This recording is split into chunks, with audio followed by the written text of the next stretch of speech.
Magandang gabi pong muli sa inyong lahat.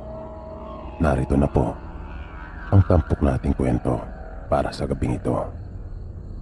Ito ay totoong nangyari. Naganap ito doon sa kanilang probinsya noon. Halos lahat nga ng mga tao doon sa bayan nila ay alam ang kwento tungkol sa bagay nito.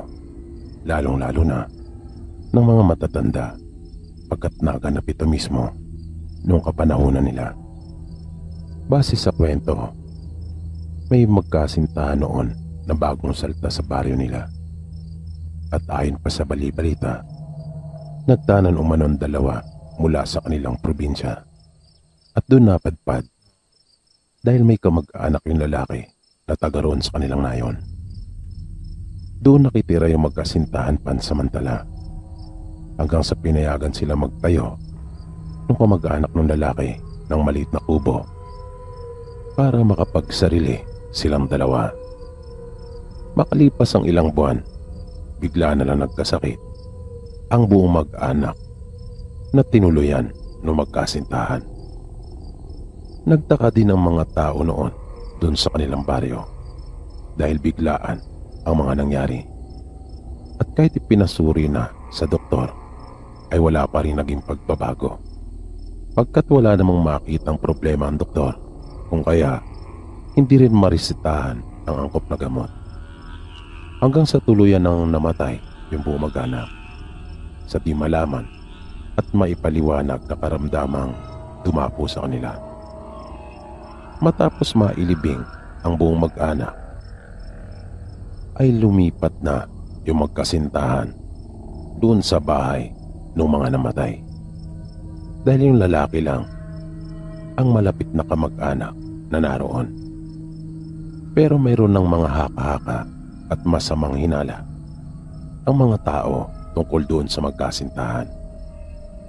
Marami kasi sa mga taga roon ang naniniwalang yung magkasintahan ang may kinalaman sa pagkawala noong buong mag-anak. Dahil nangyari lang ang lahat nang sila ay dumating. Pero syempre, wala naman isa sa kanila ang makapagpatunay at lalabas lang na pagpaparatang ang lahat. Kaya wala nga rin naglalakas loob na sabihin iyon ng harapan. Kundi sa mga umpukan lang lumalabas yung mga ganong kaisipan. Pakaraan ng ilang buwan mula nang mamatay yung buong mag-anak ay sumunod naman yung lalaki mismo. Nagkasakit din ito ng malubha at tulad ng kanyang mga kamag-anak ay wala ring lunas ang kanya naging karamdaman. Kung kaya kalaunan ay namatay din ito. Kaya yung babae na lang nakasintahan ng lalaki ang siyang naiwan doon sa bahay. Makaraan lang mahigit 1 linggo ay may dumating na isang lalaki doon sa bahay. Mula noon ay hindi na nila nakita pang lumalabas ang mga ito. Hindi sila nakikisalamuha o kahit nakikipag-usap man lang sa mga taga roon. Sa bawat paglipas ng mga araw at buwan, napapansin nilang nadaragdagan ang mga tao doon sa nasabing bahay. Nakakakita na sila ng mga bata, kaya paniniwala ng marami ay anak na nila ang mga iyon. Hanggang sa naglakihan na ang mga ito at tulad ng kanilang mga magulang, ay hindi rin nakikisalamuha ang mga ito sa tao. Hindi rin sila nag-aral. Hanggang sa tumanda na yung kanilang mga magulang at mamatay. Pero patuloy pa rin dumarami sila. 3 na ang bahay na magkakatabi doon sa lupa. 4 ang naging anak ng mag-asawa, 1 lalaki at 3 babae. Pero nagtaka ang mga taga roon kung bakit nagkaroon ng mga bata at dumami sila ng dumami. Nalaman nila nung huli na nag-asawa pala silang magkakapatid. Inasawa ng lalaki yung 3 niyang mga kapatid na babae. Pero wala naman nang namatay pang taga roon sa kanila. Ngunit hindi pa rin nawawala yung kanilang hinala na may lahing aswang ang mga ito. Lalo na magkwento ang isa nilang kanayon na may nakita ito minsan nang mapadaan doon. Nakakita umano siya na parang may isang malaking ibon na mabilis na lumipat mula doon sa isa sa mga bahay. At mayroon ding nakakita sa isang maliit na bata na nakatira doon na masayang tumatakbo sa kanilang bakuran at hinahabol yung mga sisiw ng manok. Naaliw naman ito dahil sa nakikita niyang masayahin yung bata. Tuwang-tuwa ito sa ginagawa niyang paghabol sa mga manok. Natuwa siyang pagmasdan yung bata dahil sa tingin niya ay bago pa lang itong natutong maglakad. Pero laking gulat niya nang maabutan ng bata yung isa sa mga sisiw at bigla na lang itong isubo. Kitang-kita niya na biglang lumaki yung bibig ng bata at panandali ang nagbago yung mukha. Kitang-kita ng dalawa niyang mata kung paano yung kinain ng bata. Sa takot niya ay napatakbo na lang siya at walang lingon-lingon at tinakandaan pauwi sa kanila. May isang beses din na may nakakita sa isang batang babae na isa sa mga anak na nasa itaas ng puno pero nakalambitin ito ng patiwari na katulad sa isang paniki. At nagtataka ang mga taga sa kanila kung papaano nabubuhay ang mga ito ng ganun-ganun lang. Wala silang mga hanap buhay, wala rin sila nakikitang tanim ang mga ito. Pero may hinala sila na sa ibang bayan namiminsala ang mga ito. Dumadayo sila sa ibang lugar para sa kanilang pagkain.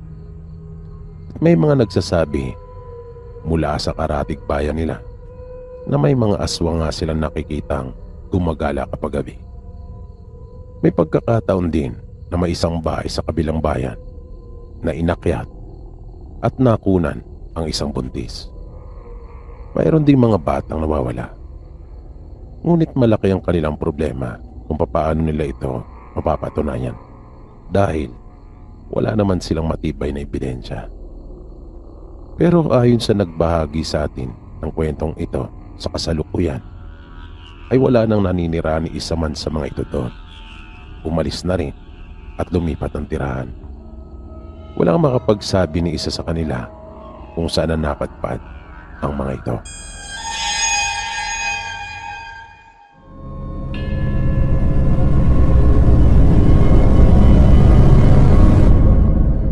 Ibinahagi ang kwentong ito para magsilbing babala sa lahat ng mga makakarinig at nang upang sa ganon ay mag-ingat sa tuwing magpupunta sa mga liblib na lugar o di kaya na may mga lugar na hindi tayo pamilyar, mga pook na hindi natin kabisado.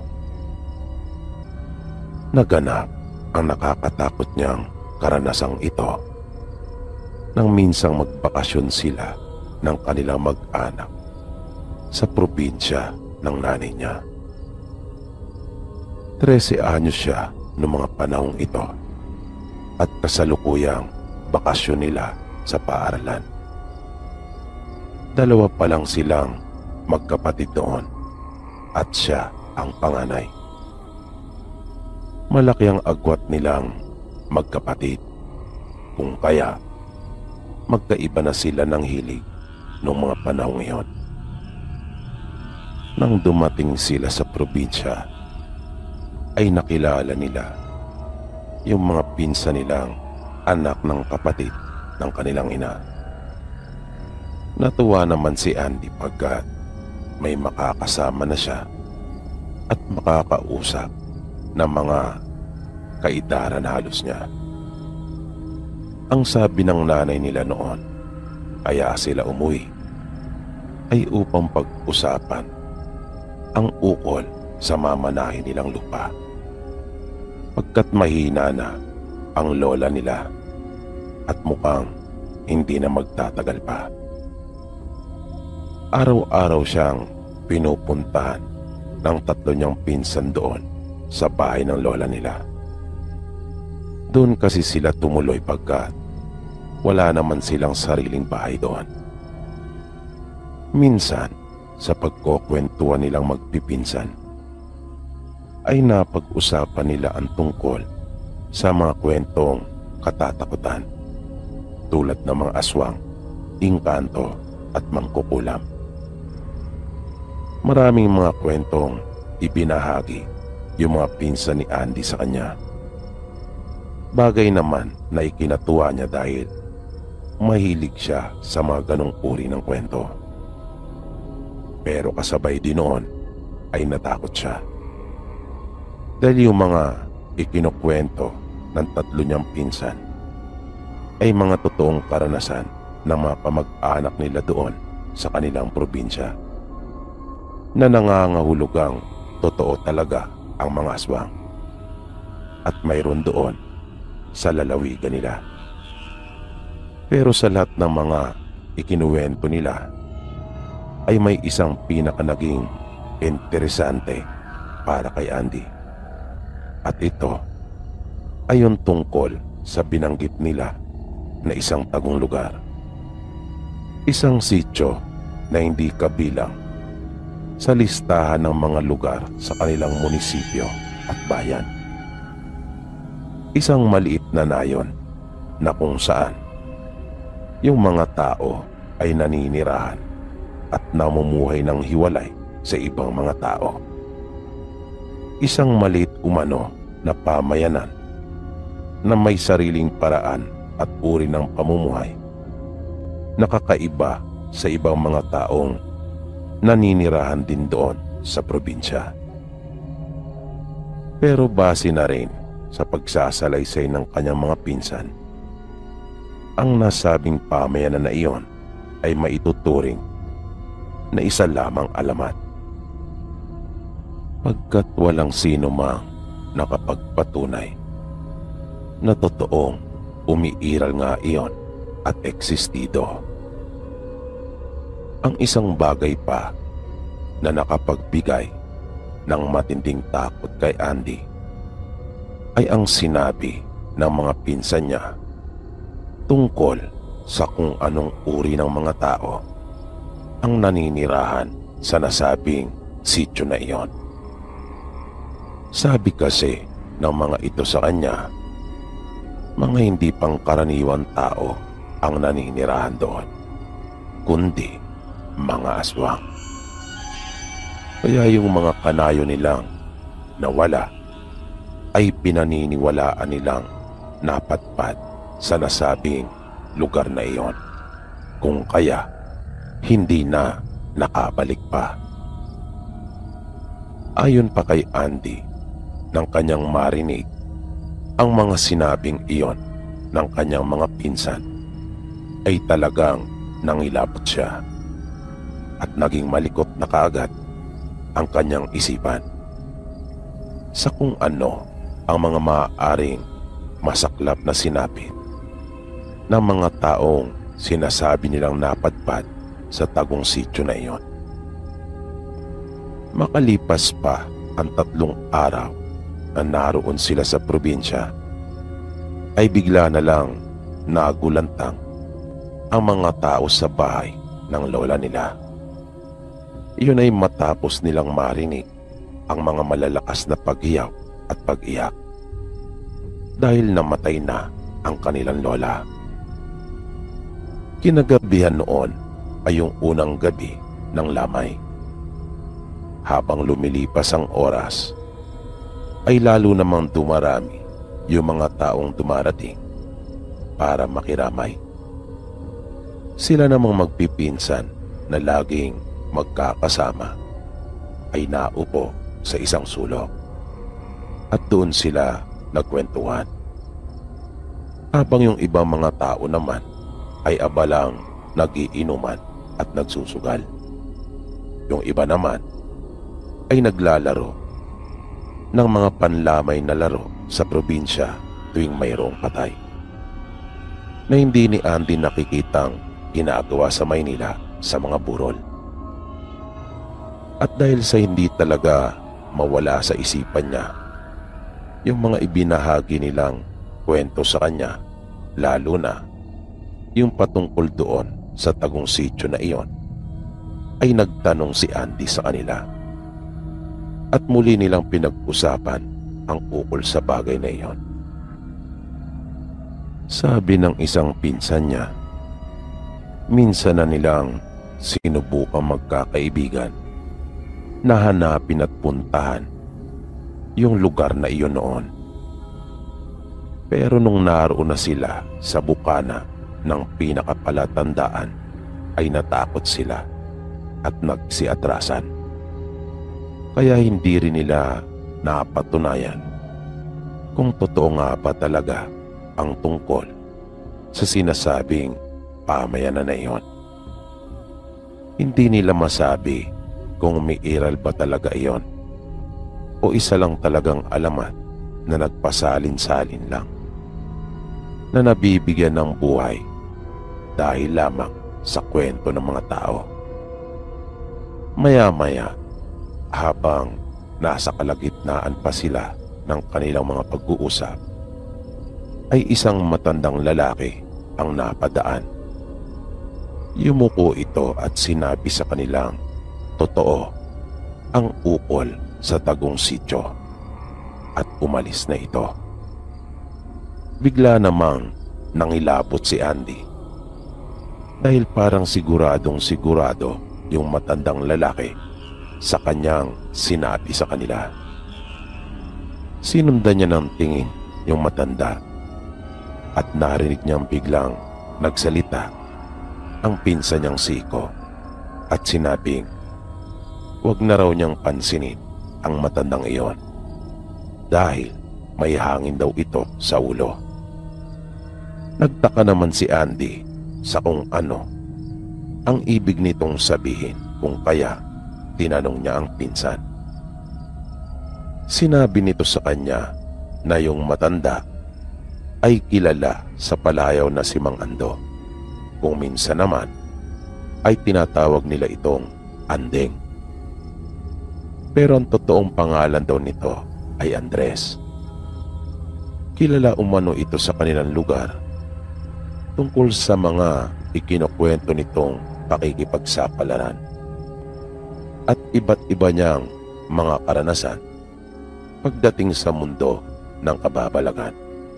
At kabilang na nga rito yung tungkol sa tagong sityo na sinasabi nitong kanya nang napuntahan, napasok niya at nalabasan, na siyempre marami sa kanilang mga kanayon ang hindi siya pinaniwalaan dahil madalas itong lasing at tuwing nakainom lang naman ito nagiging makwento, dahil kapag wala naman itong nainom ay napakatahimik na tao na halos ayaw ngang magsalita at makipag-usap.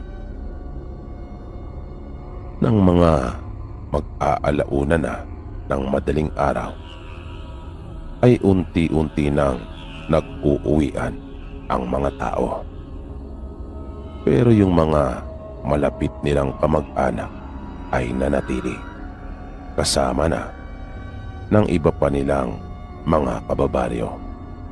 At isa na rin dito si Mang Ando, na nung mga oras na iyon ay parang may tama na ng alak at mag-isang nakaupo sa lupa na nakasandal sa isang puno na naroon. Sabi ni Andy noong mga sandaling iyon ay parang hindi na rin kayang antok na nararamdaman, kung kaya nagpasya na siyang mahiga at umidlip na muna sa isang mahabang upuan na naroon, habang yung tatlo niyang pinsan naman ay umiinom ng kape at nagkukwentuhan. Hindi niya alam kung gaano na siya katagal nakatulog, basta nagising na lamang siya dahil sa narinig at naramdamang kaguluhan. Pagbangon niya ay sumunod siya sa kanyang mga pinsan na nooy nagmamadaling lumabas, at nalaman nila kung tungkol saan ang mga kaguluhan na iyon. Naabutan nila si Mang Ando na parang mayroong kaaway. Galit na galit ito at hinahamon yung kanyang kausap. Pero ang nakakapagtaka ay wala naman silang nakikitang ibang naroon maliban sa kanya. Sabi pa niya mahusay lang daw sila sa talikuran. At ang kaya lang ay yung mga walang kalaban-laban. Inutusan pa niya ang kausap na umalis na at wag nang babalik pa. Dahil siya daw ang muling makakaharap nito.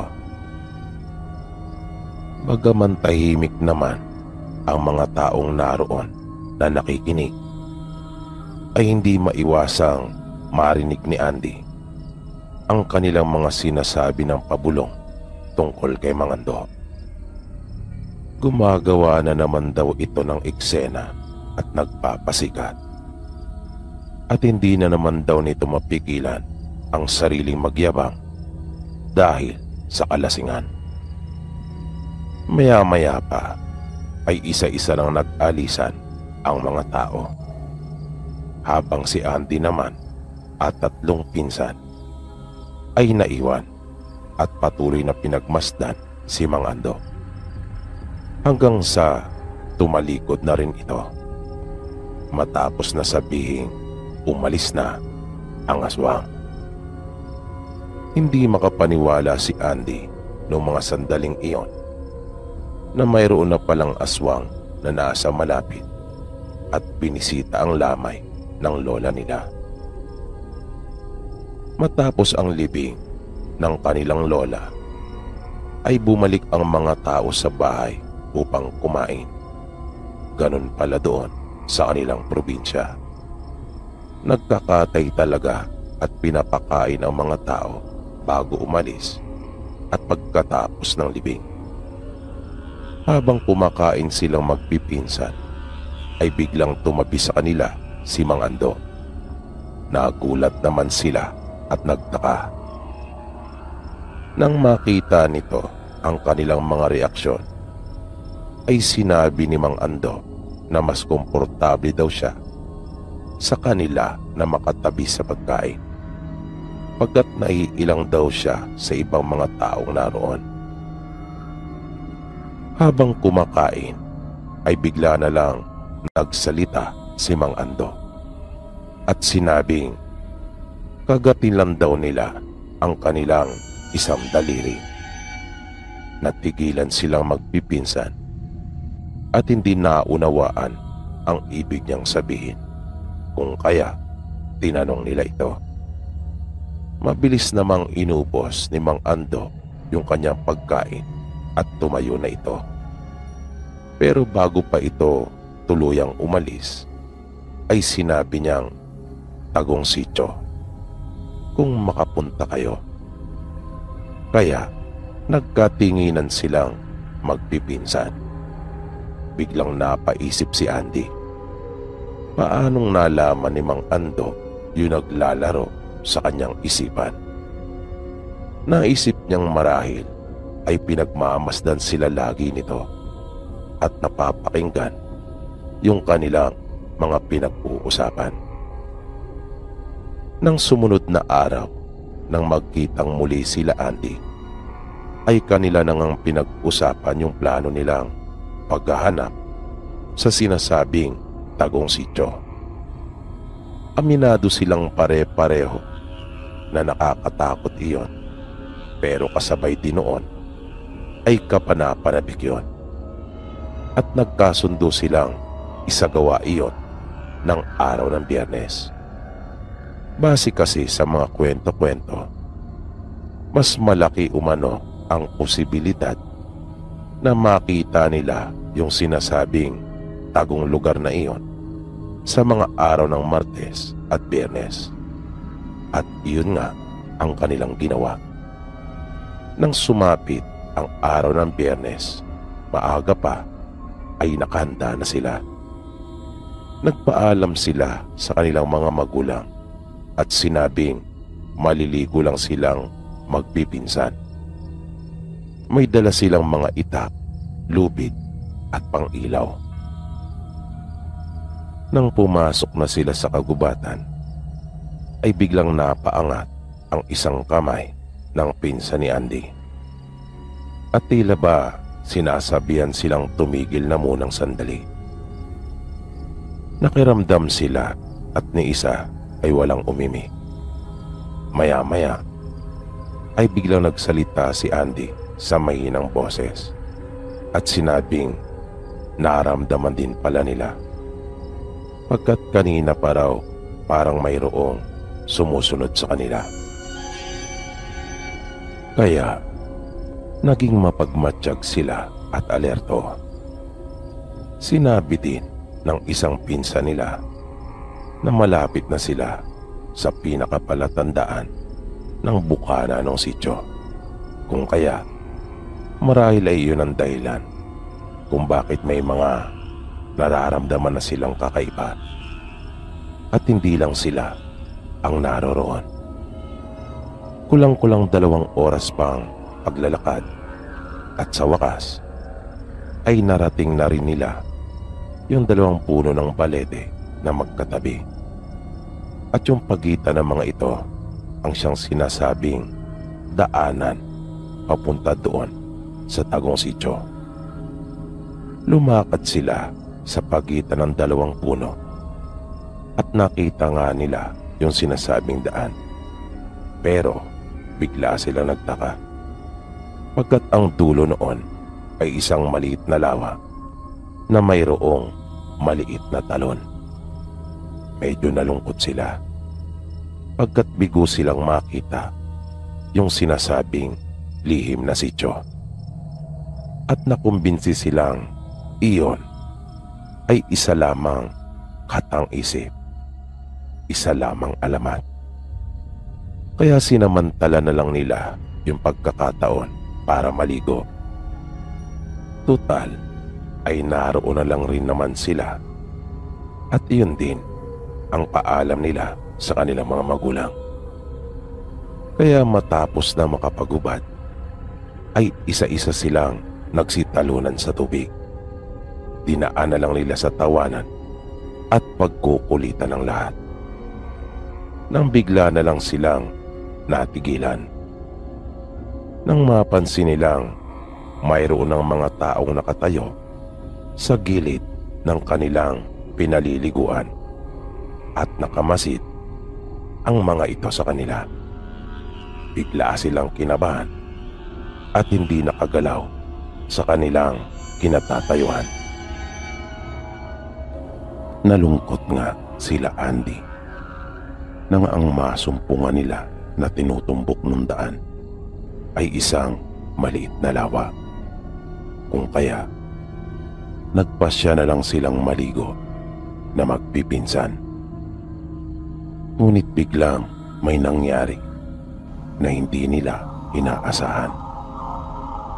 Dahil may napansin na lang silang mga tao na nakatayo sa gilid ng nasabing lawa at pinagmamasdan sila.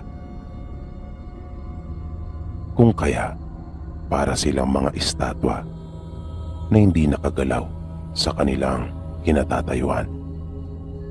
At napansin nila yung mga matatalim na pagtitig na iyon sa kanila. Biglang bumilis yung pagtibok ng puso ni Andy. Noon pa lang siya nakaramdam ng ganong katinding takot sa buong buhay niya. Parang gusto na nga niyang magsisi kung bakit pa nila naisipang magpunta roon. Isang lalaki ang biglang nagsalita sa kanilang lingwahe at inutusan silang umauna sa tubig. Sinabihan din sila ng mga ito na magbihis na at dali ng mga gamit. At dahil hindi gaano naiintindihan ni Andy yung kanilang mga sinasabi, kung kaya sumusunod lang siya sa kanyang mga pinsan.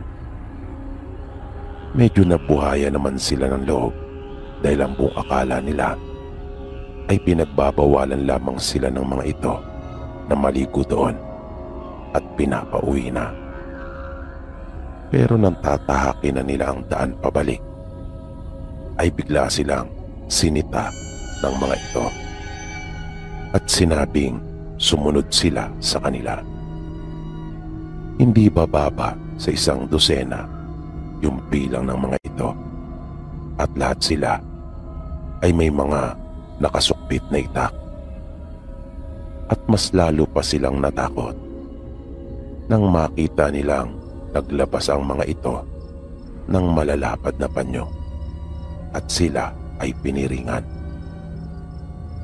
At habang naglalakad ay sinabi ng lalaki na sumunod lang sila sa lahat nilang ipagagawa at walang magiging problema.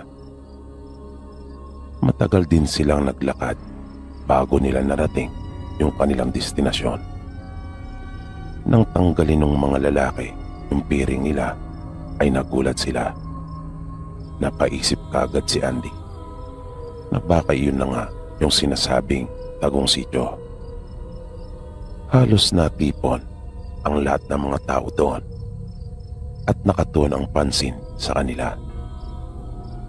Tinanong sila ng lalaki kung bakit sila naroon sa lawa. Wala kagad na kasagot sa kanila dahil kinakabahan silang lahat. Hanggang sa magkaroon ng lakas ng loob si Andy at sinabing naroon lang sila para maligo. Panandaliang napaisip naman yung lalaki dahil sa Tagalog ang kanyang salita.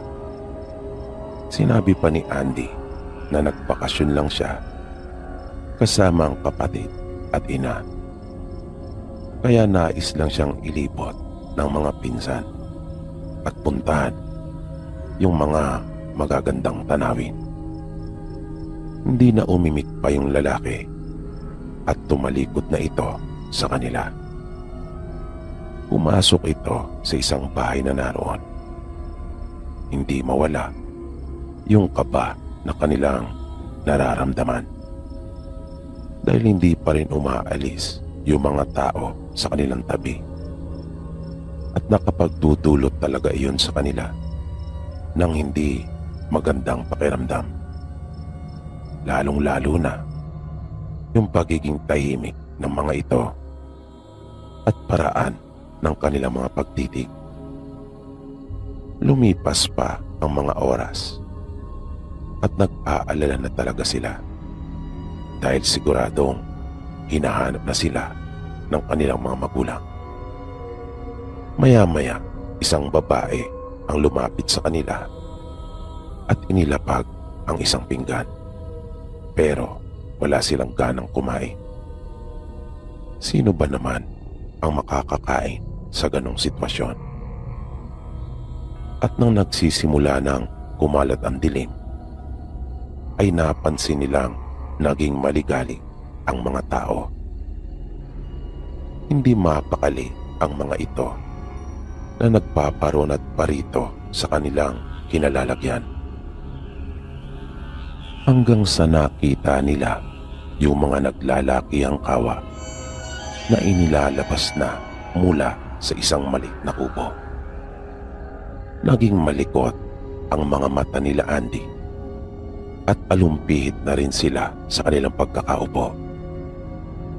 Nakita nila ang tatlong lalaki na may pasan-pasang mga panggatong at nagsimula ng magpadingas. Yung mga kababaihan naman ay natipon sa isang mahabang mesang kawayan at nagsimula ng magkayat ng mga rekado. Naisip ni Andy na iyon na nga marahil ang sinasabing tagong pamayanan na kung saan ang naninirahan ay mga aswang. At iyon na rin ang kanilang katapusan. Parang gusto nang himatayin ni Andy dahil sa sobrang takot. Kahit anong isip ang gawin nila ay malabong makatakas sa lugar na iyon. Lalo pa nga at may mga itinalagang bantay sa kanila. At habang lumilipas ang oras ay napapansin din nilang tila nag-iiba na ang itsura ng mga taong naroon. At may nakita silang dalawang babae na naroon sa may bintana ng isang bahay na may ipinapahid sa kanilang mga katawan. At nang matapos ang mga ito ay may pumasok naman doong panibagong grupo at ganun din ang kanilang ginawa. Isang batang lalaki ang lumapit sa kanila. Tumayo ito sa kanilang harapan na hindi umiimik. Nasa likod nito ang kanyang mga kamay na tila mayroong hinahawakan kung ano. Sa mahinang tinig ay naglakas loob si Andy na tanungin yung bata kung ano ba ang nangyayari. Tinanong din ito ng isang pinsan niya kung mayroon bang magaganap na handaan at kung ano ang okasyon. Tumangulang ang bata at mula sa likuran ay kanyang ipinakita ang mga kamay na may hawak-hawak na karne. Hindi sila sigurado kung anong uri iyon ng karne, pero naamoy kaagad nila na mabaho iyon at umalingasaw na ng tuluyan ang masansang na amoy. Maya-maya pa, nakita nila ang ilang kalalakihang naglabas na ng kanilang mga itak. Pero wala naman silang nakitang anumang hayop na hila-hila ang mga ito para katayin. Kaya mas lalo pa silang kinabahan at napansin nilang papunta ang mga ito sa kanilang direksyon. Naalala ni Andy yung sinabi sa kanila ni Mang Ando na kanilang kagatin ang isang daliri, na kahit hindi pa malinaw sa kanya ang ibig sabihin noon ay kanyang ginawa, at sinabihan din niya ang mga pinsan. Bigla namang nagmadali ang mga lalaki at pinigilan sila. Iginapos ng mga ito ang kanilang mga kamay at pinatayo na sila.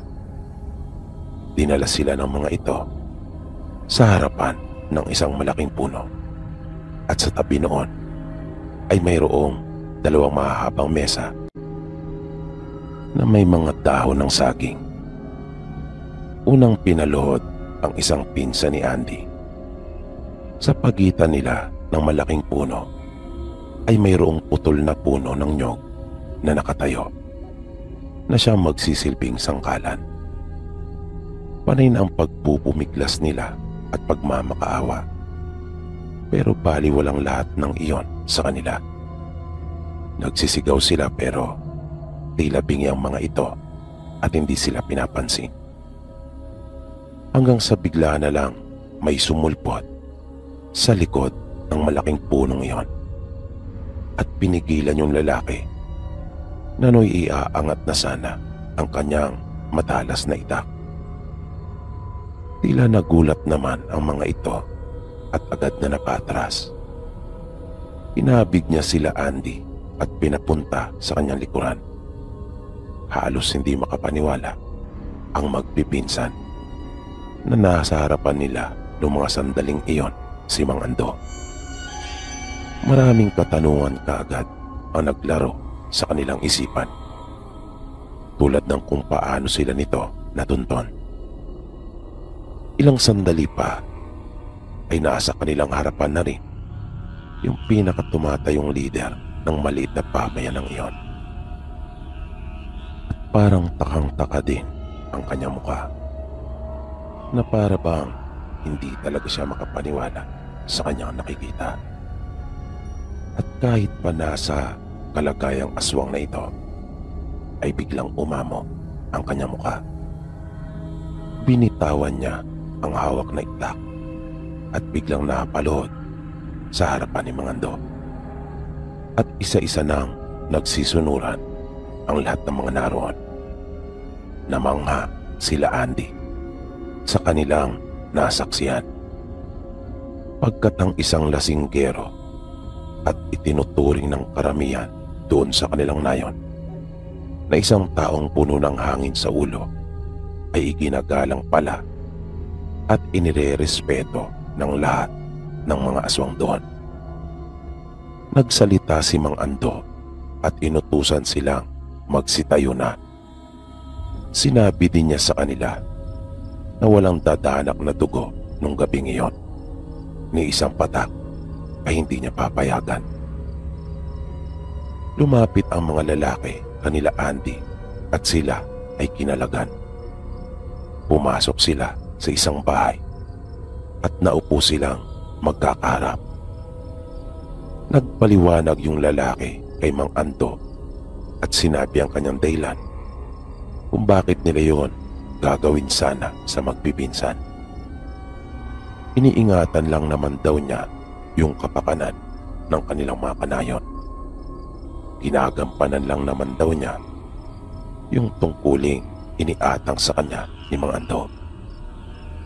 Natakot lang daw kasi siya na baka may makaalam ng kanilang pamayanan at mapasok muli ng mga tao. Tinanggap naman ni Mang Ando yung kanyang paliwanag.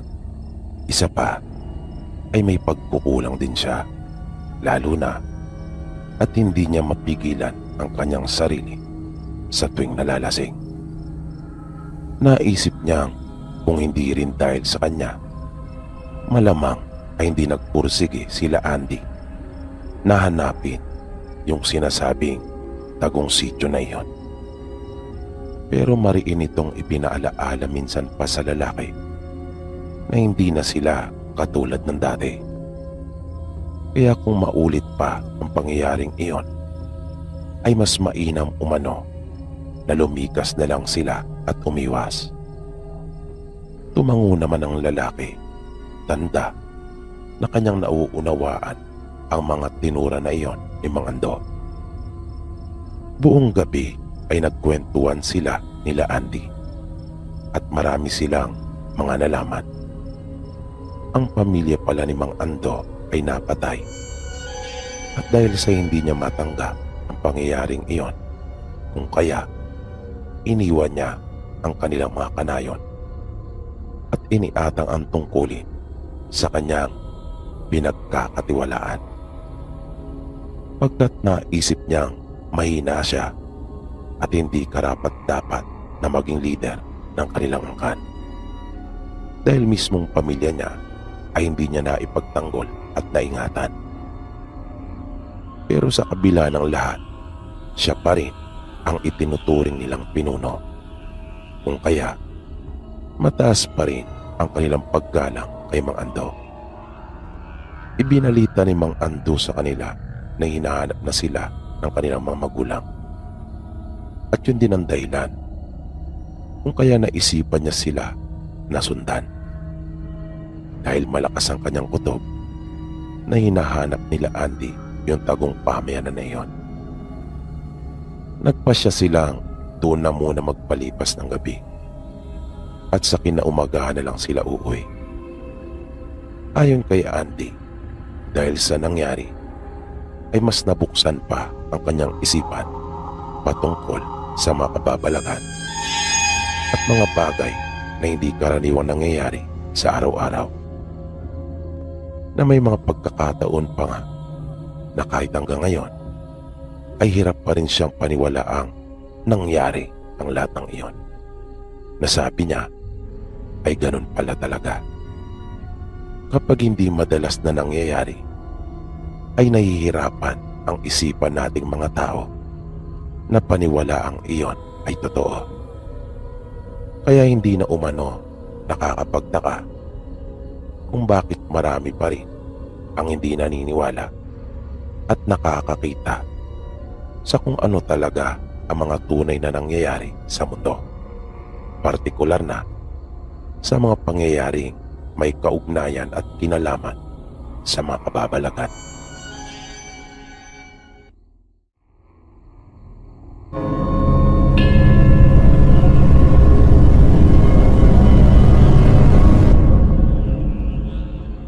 Magandang gabi sa iyo, Sir Baby, at sa lahat po ng iyong mga tagapakinig. Nais ko lang din po sanang magbahagi ng kwentong nalalaman ko. Bali nalaman ko po ito mula sa aking lolo Ben.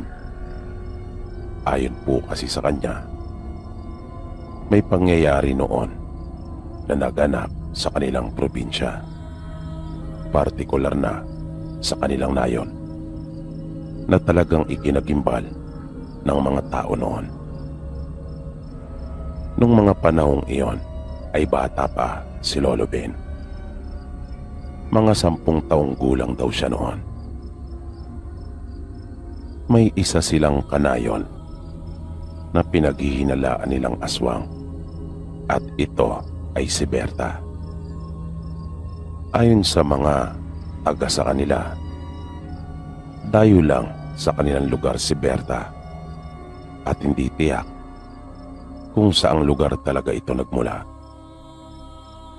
May mga nagsasabi na nakikita nila si Berta na umaakyat sa bahay ng kanilang mga kanayon tuwing gabi. At ang bawat maakyatan nito na bahay ay nagkakasakit ang mga naninirahan doon. Ayon naman sa iba, marunong ding mangkulam ni Berta. Kung kaya, ilag silang lahat dito. Pero nang marami na sa kanilang mga kanayon ang nagkasakit at namatay, ay nagpasya na silang sugurin ito sa bahay para papanagutin sa kanyang mga ginawa. Dala ang kanilang mga itak at matutulis na kawayan, ay kanilang sinugod ang bahay nito at sinunog. Itinali din nila si Berta sa isang malaking puno na naroon malapit sa bahay nito, at pagkatapos ay sinunog din. Sabi ni Lolo, hindi naging madali para sa kanilang mga kanayon na mapatay si Berta.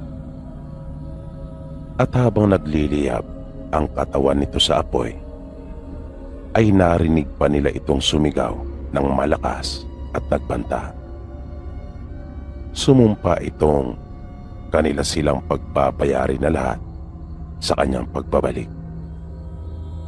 Nakakakilabot ang mga pangungusap na iyon ni Berta, habang ang iba naman sa kanilang mga kanayon, lalong-lalo na yung mga namatayan, ay lalo namang nagalit at kanila pang binato ng hawak nilang mga sibat si Berta. Nasaksiyan nilang lahat kung paano natupok sa apoy si Berta at namatay. Mula noon ay natigil na ang mga kababalagan sa kanilang nayon. Gayon din yung mga biglaang pagkakasakit at pagkamatay. Muling natahimik ang kanilang lugar. Bumalik sa dati ang kanilang pamumuhay na payapa at walang kinakatakutan. Pero makalipas ang 7 taon, ay muling nabulabog ang kanilang tahimik at payapang pamayanan. Nang isa sa kanilang kanayon ang natagpuan na lang napatay, at hindi pang karaniwan ang pagkamatay nito, dahil mabilis na naagnas ang katawan ng kanilang kanayong iyon, at walang sino man ang makapagpaliwanag ng pangyayari, pagkat napaka-imposible talaga noon.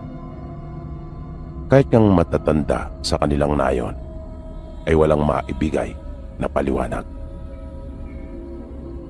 Nung mga panahong ito ay binata na si Lolo Ben, at siya man ay may sariling pananaw sa nangyari. Malakas ang kutob niya na baka natutupad na yung sinabi ni Berta na siya ay magbabalik. Maghihiganti siya at uubusin silang lahat. Pero tinatawanan lang siya ng mga taong nakakarinig sa kanyang mga sinasabi. Pagkat paano daw mangyayari iyon, gayong kitang-kita nilang lahat kung paano namatay at natupok si Berta sa apoy. Sa mga ganong pagkakataon, ay tatalikod na lang si Lolo Ben at lalakad ng palayo. Siya na lang rin mismo ang umiiwas para hindi na humaba pa ang mga pagtatalo.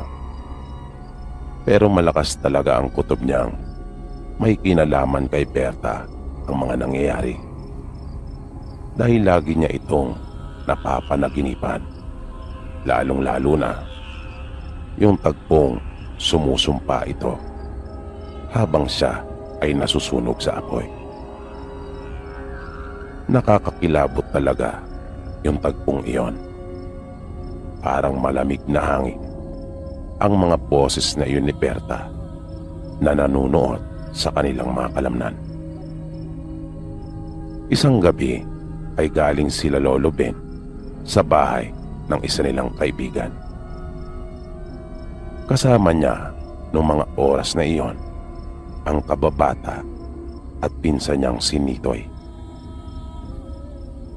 Nang kapwa silang nagulat nang humarang sa daraanan nila ang isa nilang kanayon na si Berong. Halos kaidaran lang rin nila ito. At sa unang pagkakakita pa lang nila dito ay may napansin na kagad silang kakaiba, lalong-lalo na yung mga ikinikilos nito na parang lasing na sumusuray gayong hindi naman ito umiinom. At may mga hiwa ito sa kanyang magkabilang pisngi at puting lahat ang kanyang mga mata. At parang nabubulok ang kanyang mga ngipin. Nang iangat nito ang kanyang braso, ay napansin din nilang tadtad iyon ng sugat. At nang mapansin nilang lalapit na ito sa kanila, ay nagmamadali na silang tumakbong pabalik. At nang lingunin nila ito, ay napansin nilang sinusundan pala sila. Kaya mas nagmadali pa silang dalawa. Bumalik sila sa bahay ng kanilang kaibigan at nakiusap na doon na lang sila magpapalipas ng gabi. Nang sumunod na araw ay napalitaan na lang nilang nawawala si Berong. Ayon sa mga magulang at kapatid nito, hindi raw ito umuwi sa kanila noong nagdaang gabi. Sinabi nila Lolo Ben sa kanila na nakita nila si Berong at para itong sinapian. Kanila pang ang inilarawan na magpinsan ang itsura nito sa kanila. Pero sa halip na sila ay paniwalaan ng mga ito, ay kanila pa silang pinagtawanan. Nagkasundo ang mga kanayo nila na hanapin si Berong at baka naligaw lang umano sa gubat dahil naengkanto. Uso din kasi ng mga panahong iyon sa kanila yung mga naiengkanto at hindi na nakakauwi pa. Habang naghahanap ang marami sa kanilang mga kanayon kay Berong, si Aling Marta naman ang sunod na nagbalita na nawawala rin ang kanyang anak na dalagita. Kaya nagkaroon sila ng haka-haka na baka naman nagtana na yung dalawa, pagkat madalas nilang makita na magkasama ang mga ito. At hindi rin naman lingid sa mga taga sa kanila na may gusto si Berong sa anak ni Aling Marta. Magkaganon pa man, ay hinanap pa rin nila sila. Nang mga bandang hapon na, ay nagimbal silang lahat nang kanilang makita ang bangkay ni Berong sa kakahuyan. At tulad nung nauna, ay ganon rin ang itsura ng bangkay nito. Naaagdas na iyon at halos wala na ang mga laman loob nito. Na matindi rin ang pagkakadisporma ng kanyang katawan, lalong-lalo na yung kanyang mga daliri sa kamay at paa. Nangilabot ang lahat ng nakakita sa bangkay na iyon ni Berong. Wala silang anumang ideya kung sino o ano ba talaga ang may gawa noon.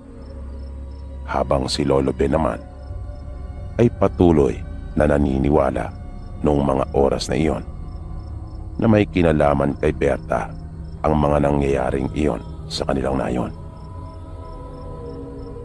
Ipinagpatuloy pa nila yung paghahanap sa anak na dalagita ni Aling Marta.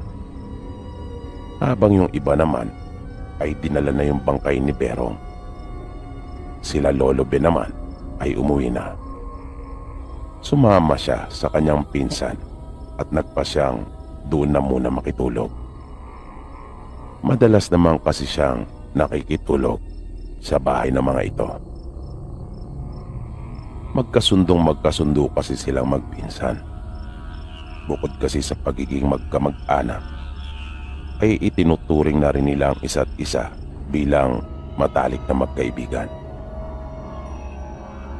Papadilim na bago pa nila marating ang bahay ng pinsan ni Lolo Ben. Pagpasok nila ng bahay, ay dumiretso kaagad sila sa may kusina upang uminom ng tubig, pagkat uhaw na uhaw sila sa mahabang nilakad. Pero nalaman nilang wala palang laman na tubig ang banga, kung kaya naisipan nilang mag-igib na muna. Bitbit ang mga galon, ay nagpunta sila sa kanilang bubon. Yan yung tawag na igiba nila ng tubig na ginagawa malapit sa may batis. Nang malapit na sila doon, ay bigla na lang silang natigilan nang may napansin silang mayroong tao doon. Nakaupo ito sa gilid ng igiban na nakatalikod sa kanila. At nang mapansin sila nito, ay biglang lumingon, kung kaya nalaman nila kung sino ito. Anak iyon ni Aling Marta. At tulad ni Berong bago namatay, ay ganun din ang itsura nito. Marami siyang sugat sa kanyang muka na tila ba hindi kinakaya ng balat ang init na nagmumula sa loob at napupunit ang mga ito.